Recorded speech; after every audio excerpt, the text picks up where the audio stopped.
this is going to be a little bit different. It's probably not any different than when I started to talk about business and peace back in 1999, and people looked at me like I was from Pluto. But at the same time, this is a little bit different than what we typically are looking at in terms of business and peace. But it's the area where I am neck deep in my own writing and publishing and experimenting and stuff like that. And it's the idea of how we orient ourselves toward peace in the first place. And that's particularly true, I'm arguing, within the workplace. Now, some of you may have seen some of my stuff where one of the categorizations that I use in terms of how organizations, corporations are oriented toward peace is that you could have peace entrepreneurs, organizations that specifically set themselves out to have some sort of a social good associated with peace. There are others that I would call corporate foreign policy, where they recognize that there might be a benefit to their business by navigating or manipulating the ways that they do business as geopolitical entities in order to benefit from peace and maybe even contribute to peace. And what I would put within that category is a lot of the research that I see on doing businesses in zones of conflict, which I think is fabulous. I'm your biggest cheerleader. I think it's awesome. It's not what I do. It's great stuff, but I have always focused most of my stuff on what I call unintentional peace building, where organizations are doing things that contribute to peace, but they may not be actually aware of what it is that they were doing. And this is actually how I stumbled onto this notion of business and peace in the first place, because I was writing my first major book with Oxford on corporate culture. And I was also simultaneously reading material from peace studies, and I was noticing a lot of the attributes that anthropologists, like David Fabrow or Ray Kelley were talking about that were attributes of relatively nonviolent societies, were mapping pretty well onto some of the corporate characteristics that I was looking at. And that's when I said, well, I wonder if there's a connection here of the ways in which businesses operate just as their own entities without necessarily the motivation of contributing to a social good, but end up doing that just by the way that they're doing business. So I've always looked at organizational culture. One of the downsides of that is that it's very difficult it's very incremental. It's very difficult to do any kinds of a measurement of exactly what impact any given company's organizational culture has on a much bigger scope in terms of peace. And I recognize that, and I don't care. So, I mean, I still think that it's a valuable thing, but sometimes the incremental things that can make a difference may not be something that you can measure or recognize for tens, if not hundreds of years. So I'm comfortable with that. After all, I'm an ethicist, and ethicists don't necessarily have to worry about quantitative stuff. We just come up with these various theories. And so I'm not worried about that, but I do recognize the critique and the downside on that. But let me tell you how, and one other thing I would mention is that my work right now is looking more domestically, in the sense that I have real concerns in the US and other countries as well of the divides that exist within the country and how we find common ground with each other to even be able to communicate with each other on various kinds of issues. Now, in one hand, that's just social harmony. I teach a course called Peace at Work, which is just exactly on this for MBAs. And in some ways, that's different from the more bigger picture business and peace stuff, but I think it's also highly relevant to some of the issues that exist in the world today, and for sure within the United States. And if you keep in mind that many wars, I don't know the percentage these days, are civil wars or wars within borders, then thinking in terms of how we communicate with others within the borders has an impact on another dimension of business and peace. Now, let me tell you a story. Those of you who have heard me talk before know that I'm an inveterate storyteller, but there's a point to that. And you will see why there's a point to that by the time I'm done today, of how I got onto this. So I started doing business and peace when I was at the University of Michigan in 1999. And then when I moved to George Washington University in 2005, that was when things really kind of, Foggy Bottom is just a fabulous place to be able to do this stuff, as John Katzos can tell you. And so, or Jennifer Etzel could tell you too. That's when I really started to do most of my book publishing and organizing conferences and stuff like that. And I was finishing my fourth book on business and peace when I left GW in 2013 and came out here to Indiana University, largely for health reasons, but I'm a native Midwesterner, and so I was very comfortable coming back to the Midwest and delighted that I did. But I asked myself, so am I going to continue to do business and peace? I mean, Indiana University does have a really good school of international affairs, but it's like, haven't I said what I needed to say? My wife actually said that. She's like, what possibly more could you talk about? You've written 4 books. Why don't you just shut up for a while? And so I was thinking, what would I say? What would I do? Where's my research heading now? 10 years ago. Well, one of the real advantages of being at Indiana University is that it is home to what many ratings will show you is the best school of music in the world. The Jacobs School of Music is amazing. I consider people at the Jacobs School of Music, like I do doctors at Mayo Clinic or Johns Hopkins, that they are proof that alien life exists on the earth, because no human beings can possibly be that talented and smart. They are just off the charts fabulous. Well, and I have a musical background. For a while, I was a professional musician, kind of on the side kind of a thing. And so I wanted my kids to have the benefit of being here with this fabulous school of music. So my sons, who were 6 and 9 at the time, enrolled in what's known as the Jacobs Young Pianist Program, which they teach kids how to play the piano. And I was sitting outside of their lesson rooms, just kind of doodling, more focused on my corporate culture kind of stuff, which is the other kind of thing that I do just as a business ethicist. And it suddenly struck me, why couldn't you use music to nudge people towards certain kinds of moral orientations as opposed to others? Music has an impact on it. It has a way to affect us deep into our bones. Now, let me tell you, stop here for a second. Well, let me continue that for a second. So I thought I need to take a look at this. So I audited a doctoral class on music and philosophy, which was awesome. It was just great. I mean, it was back in the classroom again, no worries about grade, just really dealing with some fabulous people on music and philosophy. And I realized that although I do have a musical background, that a lot of my skills on music theory had kind of atrophied over the years. And so I needed to improve them. So I decided to audit an undergraduate course on music theory. In order to get the approval of that, I had to talk to the head of the general studies program, a woman named Connie. We were about 2 minutes into the conversation of whether I could take part of this course. And she told me that she taught a course called The Music of War and Peace. Well, as you can imagine, we were off to the races at that point, and we've done a lot of programs together with the Kelley School of Business, Jacobs School of Music. We have a book that just came out in December from Rutledge. Jason was co-author of the foreword for that. John was one to contribute to that. And the argument is, could you use cultural artifacts in order to be bridge builders toward peace? Cultural artifacts such as music, sports, film, poetry, even our pets. I realize that pets are not cultural artifacts. They are biological creatures, but by making them into our pets, we do make them into cultural artifacts. And I'm going to start off by using music as an exemplar of this, because music has, as one of the contributors to our volumes, Kathleen Higgins said, has a psychophysiological power, which is a word that I wish that I would have invented myself. It's psychophysiological power. That is an awesome word. I just love it. And what she meant is that music gets into our bones. We don't just listen to music, it has an impact on our entire somatic being. For example, my wife is an addictions counselor, and sometimes I go in and do presentations for her groups, people who are recovering from addictions. Now, I can tell you that those people have no interest of listening to me whatsoever. Old white guy talking about old fart music. I mean, who is interested in anything like that? And I go in there and they've got their hands like this. They are defensive. They're warding people off, everything like that. And then I start playing some of my music, some of which I'll play for you in a little bit. And I start seeing a finger tap, and then the toes tap, and then the arms relax, and then the shoulders start to sway. And I kid you not, I have some of them dancing by the end of it. If you want to get up and dance by the end of that, you're welcome to do that. But it has an impact on us. Music has a psychophysiological impact that is biological. It gets into our bones. Now, some people will say that music is a universal language.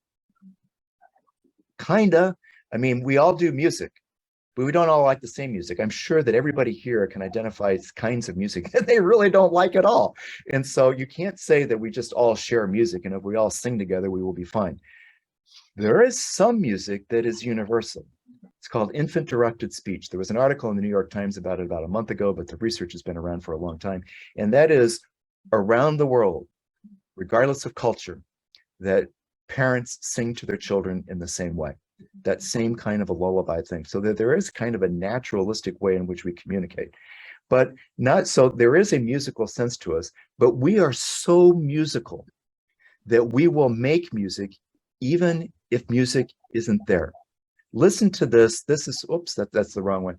Diana Deutsch is a psychologist at the University of California in San Diego. And she was listening several years ago, many years ago, to an old answering machine. Remember answering machines that we'd have not on your cell phones and stuff, but actually answer machines where you hit the button, get the recordings. One of her answer machines got caught in a loop and it kept repeating things. And after repeating things for a while, it became something that was musical. This is going to be played to these school children and listen to their reaction on it. Good morning, Mr. Who? That's right. Would you all wave and say hello, Professor Deutsch? Professor Deutsch, I just explained to this class what I think might happen by listening to the next example, but I haven't told them, or they haven't heard any example yet. So just to give you a little background as you're watching this video or DVD, I'm going to try to make it into a DVD for her. They've never heard the example. I feel like I'm a magician. You've never met me before, have you? You know. So let's see if you can hear what I think you're going to hear, you guys.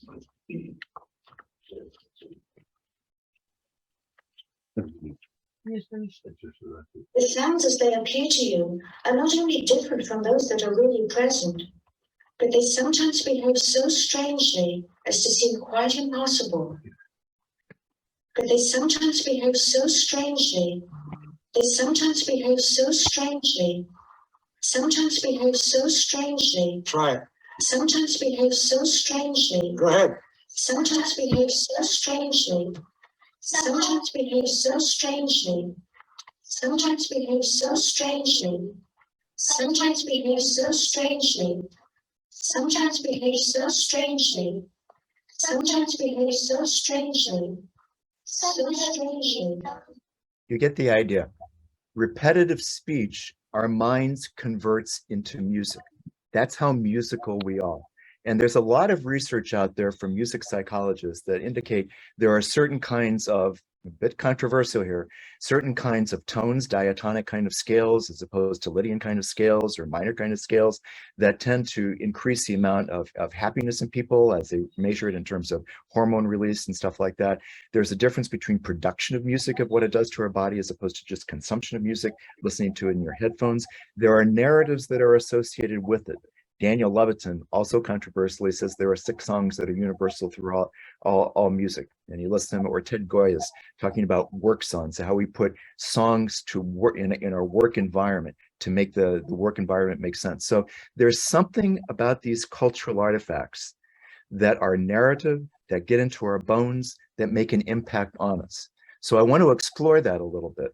And I want to map this on to kind of an amalgam of Kohlberg and Gilligan's development of moral psychology. I put a riff on it so it's more I think, accessible to my students, of 6 ways to watch a sporting event.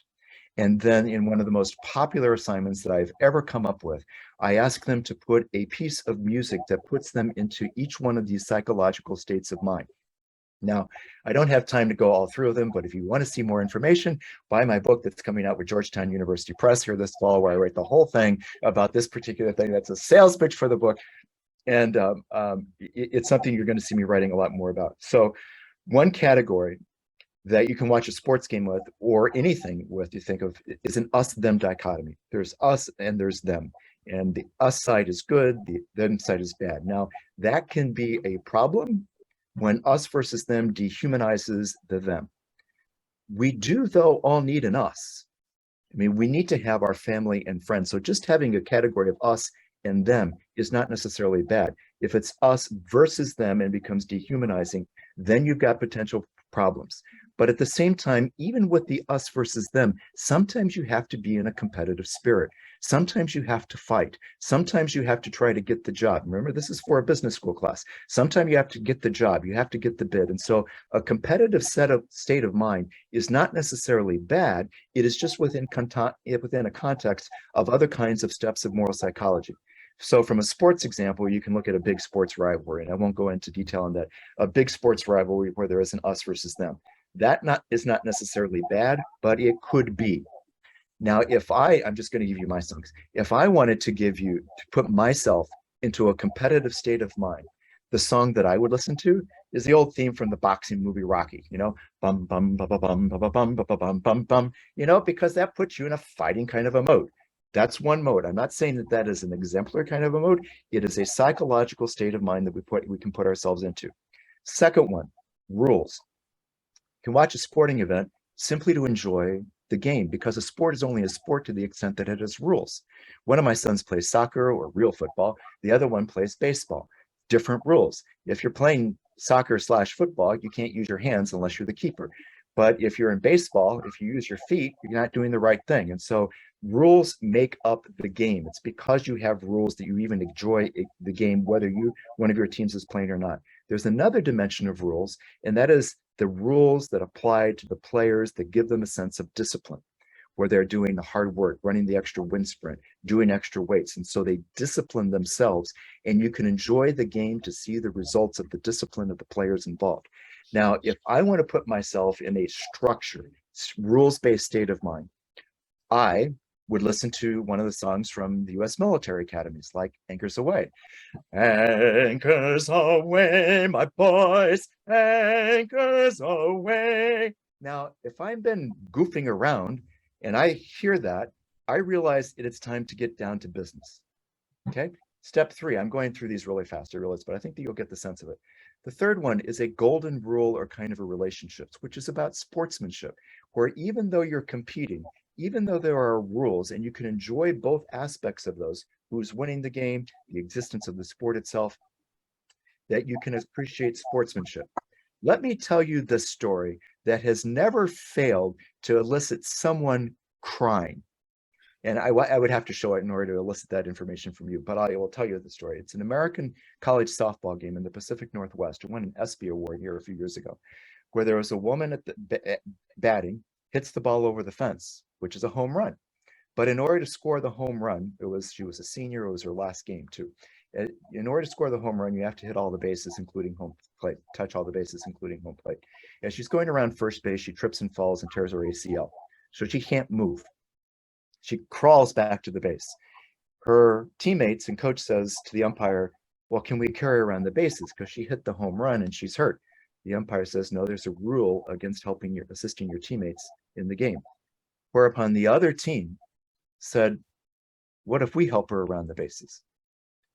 Umpire said, there's no rule against that. So the opposing team put her on their shoulders and took her around the bases so she could touch all the bases in order to score the run. The person who gave that to me was an all-pro NFL football player for the Chicago Bears, and he was crying when he sent it and said, this is what sports are about. You can appreciate the sense of sports in the sense of relationships, in sense of friendship. And if I want to put myself in that state of mind, I'm going to give you another tune to listen to. You see Jen Aniston right there.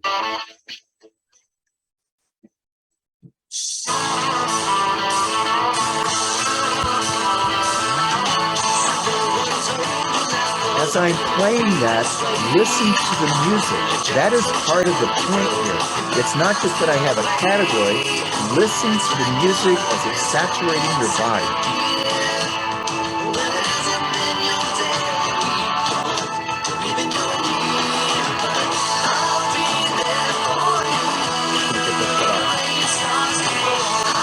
Okay. And as you saw Jennifer dancing along the screen, her best friend, or one of her best friends, is also a longtime friend of mine, Kristen Hunt. And Kristen and I have done presentations on this issue together. We did one out here in Indiana in March, where we put together film clips of about 12 different film clips in order to create a story of how people at work and people around the world can identify with common kinds of ways to create peace. And it was very, very effective. So I'm just going to skim through these others because of time, but you're starting to get the idea. The fourth is as good as it gets, where you're putting yourself in a sense of joy, that you're relishing the moment. The fifth one is a set of perspective, where you take a step back as if you're watching a game from a dirigible and recognizing that the things you are seeing portrayed on the field are also things that you see in City Hall or in the church or in the workplace. Third is sixth is a sense of transcendence, where you're connecting with something that's universal. And you can see over the music side, I have the tunes that I would put myself in to get those nudges. And then finally, a sense of movement, which, quoting from the Torah or from the Old Testament with King Solomon, to everything there is a season and a purpose to everything under the sun, a time to be born and a time to die. One criticism I have of Kohlberg and Gilligan is that they try to put this in terms of kind of a sequential quest for something that is better. I'm not so sure about that. I think that at any given moment, we can find ourselves in any one of these categories. So what I tell my students is, I want you to put these into music, so that if you find your own choose of music, this is not the Lego movie where we're trying all singing everything is awesome in the corporate world. I'd say you choose your music that puts you in these states of mind, so that if you find yourself in a state of mind that you realize isn't quite right for where you want to be, you've got your own tune that can nudge you into the kind of decisions that you ought to make. That's the first foundation. The nudges, that cultural artifacts, music, sports, stories, cuisine, I can give examples on that too, even our pets, can nudge us into categories that puts us in different state of mind. You will see that a subset of those are bolded and in italics. And my argument is that those things that are bolded and in italics, rules, golden rule, as good as it gets in perspective, are particularly well suited, not only to be nudges, but bridges for people to find common ground, even if they disagree on social and political issues. One of the issues that I think that we really have, if we have defined ourselves so much recently in terms of our identity as it relates to social and political issues, and we forget that there's a lot of other identities that human beings have. And if we can uncover or refine or resume those identities, it's not going to solve the social and political issues, but it will provide some kind of thing that you can hang on to while you are dialoguing about those other things. Some of you may have heard of the organization called Braver Angels, which intentionally tries to get people who are conservative, liberal, Republican, and Democrat in this country to sit down and talk about their issues. Elizabeth Bernstein, who's a Wall Street Journal columnist and an Indiana University graduate, so I interviewed her for a podcast, found that the thing, or what they related to her, that one of the things, how do you start the conversation for someone that you think has lost their brains? I mean, how do you do that? The number one way that they have done that is they start talking about their dogs. Now, I realize that dogs seem very, very far afield from big issues of business and peace. I don't think it's far afield from how to create social harmony in the workplace, so that we can find a way to say, well, you're nuts, but I like your dog. I realize that sounds a little bit like baby steps. We have to take some baby steps. And so I think identifying these cultural artifacts, and I've got some proof, but I'm looking for more proof, are ways for us to be able to claim an identity that we can hang on to while we're talking about other kinds of issues. And I think that there are serious fault lines at stake if we don't do that. Now, just to give you a couple of examples, I won't go through all this, but I'll go through a couple of examples of how these bridges might work. One is, I realize this is very US centric, but I think that you'll get the idea. I had a professor doing my PhD program at Northwestern University. Northwestern is in the Chicago, Illinois area. I grew up in, obviously I went to school there. I have 2 degrees from Northwestern actually. And then, but I grew up in downstate Illinois, which is I grew up on a farm. And people in downstate Illinois think that people in Chicago are devilish. I mean, I remember my dad, he would say, it offended a lot of my friends from Chicago. I hope it's not too offensive for any of you here, but he said that people from Chicago are akin to people from Sodom and Gomorrah in the Bible. And I mean, he hated Chicago, and he hated them because they thought they were just bad. And I can tell you that people in Chicago think that people from downstate Illinois typically are pretty well stupid rubes. And Messick used that. He was an experimental psychologist, also teaching business ethics, one of the first people to start using moral psychology and business ethics. And he said, you can have two people from Illinois, same state, two people from Illinois, one from Chicago, one from downstate Illinois, who hate each other. And 2 seconds later can be shoulder to shoulder cheering for the Chicago Cubs baseball team. And it's true. Now, again, I don't want to overplay this. Just because you're cheering for the Cubs doesn't mean that you're going to resolve your social political issues, but it is a step. It is a step of being able to find identity. And when I give this to my MBA students of, can you find examples of how sports or music were able to cross a bridge in your organization? I am inundated. I am inundated with examples of how they have done it in their workplace. Another example, this is a little bit more esoteric, but another example, I've written or edited, I think 40 books at this point, but there's one book that I wrote that I never got published. It was after our wonderful Old English sheepdog named Scooby died. My 6-year-old daughter at the time asked me after dinner, Daddy, where does Scooby go? I grew up on a farm with lots of animals. I have a PhD in theology. I mean, this is an issue I've actually thought about. And so I had a response for it. But I also looked at my children, because my children, one is adopted, the daughter is adopted from China, another is adopted from Ethiopia, and then we have a biological Caucasian child. I mean, they're from around the world. I thought, wouldn't it be interesting to do a book about what spiritual traditions around the world say what happens to a dog after it dies? And I got a big contract with a big firm on the East Coast, but then the editor and I could not get on the same page. And so the book ended up failing. It never ended up happening. But I did a lot of interviews with people about the book before that happened. And one of the things that was fascinating to me was that if you go up to someone about religion, I mean, there's a conflictual kind of a thing, right? Go up to someone about religion and say, do you know what my beliefs about fill in the blank of whatever it is, Hinduism, Buddhism, Christianity, Judaism, whatever. You know what we believe happens to a person after it dies? That's not polite conversation. We wouldn't talk about that. But I've gone up to those people and I said, you know what, fill in the blank of whatever tradition it is, think happens to a dog after it dies? Every single time they leaned forward and said, no, what? Tell me.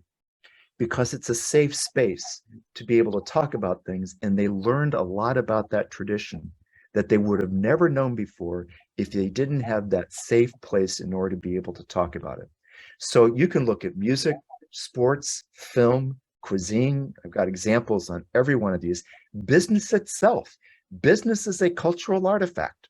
Donaldson and Dunphy were one of the first people that talked about that in the 90s. We make this thing up.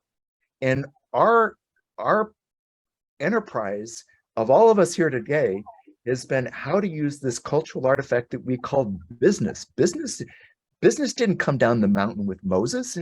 Darwin didn't discover it on the Galapagos Island. It's something that we created. It is a cultural artifact too. And I think that businesses are in a very interesting position to bring people together that otherwise not be put together, to actually find ways to communicate with each other and share with each other that can have an incremental impact and also be a bridge for the issues that we have that we're dealing with in various kinds of countries. So these are just examples of cultural artifacts, but there could be more as well.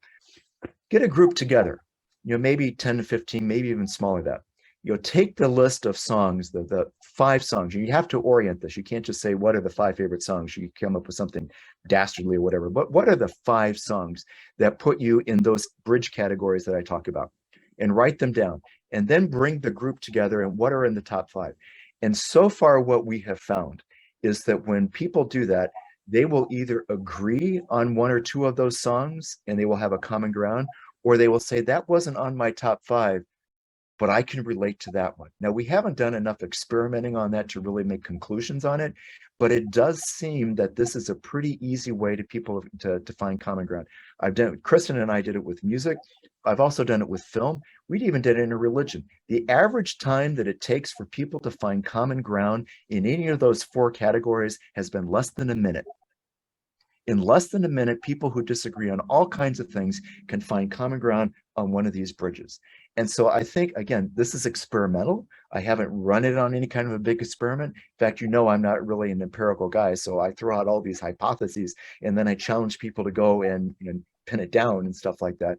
But I think that there is a real possibility, particularly in the workplace, for these nudges and bridges for people to make better decisions, to make bridges to find common ground with each other. In doing that, they are going to improve the workplace and the culture. And if they do that, I think that there is going to be an incremental benefit to society as well, and may make a good contribution to heading off social and political kinds of conflict in the country in which they live.